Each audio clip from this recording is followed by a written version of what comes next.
Ang mabait na alagang aso ni Father, nagsisimba rin? Kinagigiliwan online si Bruce, ang behave na 3-year-old golden retriever ni Father Jerry Orbos SVD, isang Catholic priest mula Quezon City. Nag-viral kasi ang TikTok video ng isang netizen kung saan makikitang tahimik na nakikinig si Bruce habang nagmimisa si Father. Paliwanag ni Father Jerry, hindi raw niya talaga intensyong dalhin si Bruce sa misa, pero lagi itong sumusunod kahit saan siya magpunta. There are times I'd rather leave him behind. Sometimes talaga kung nakakalusot siya, he really finds a way to be there wherever I go. We don't want in any way sana. Kasi some people could be offended with that. Yeah.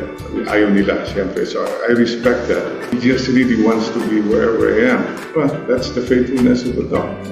Malapit lang kasi ang bahay ni Father Jerry sa Christ the King Mission Seminary kung saan siya nagmimisa. Kaya naman kahit iwan sa bahay, nakakagawa ng paraan si Bruce para habulin si Father. Madalas daw sumama si Bruce sa misa ni Father Jerry every Sunday.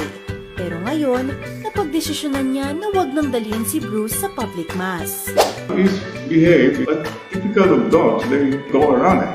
And I thought, I made a decision na hindi na lang. Two things, he can distract people while they are praying, or people can also experience something that links them to God through a dog. Pero kahit bawal na si Bruce sa misa, nakakasama pa rin daw siya ni Father tuwing nagdadasal siya sa private chapel. Maraming natutuwa sa special bond nila. Kaya naman meron na rin silang online show together kung saan nagbabahagi si Father ng life lessons habang nakikinig si Bruce. Hi, this is Father Jerry or Bruce. Kwento ni Father Jerry, dog lover na raw talaga siya simula bata pa. Kaya marami raw siyang natutunan sa pag-aalaga ng aso.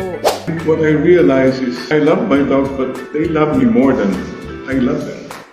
This dog reminds me of God, the faithfulness of God, the love of God. And God loves me more than I can love him.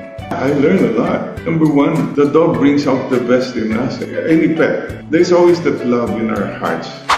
Nais na mabigyang diin ni Father Jerry na hindi lang dapat sa pets maging loving, kundi sa kapwa rin. Take care of people. Love people.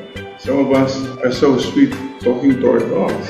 You can be so kind to your dog, your pet, so please be kind more to people. We have a whole world to love. Go beyond loving your pets. Continue to go the extra mile and give the extra smile to people.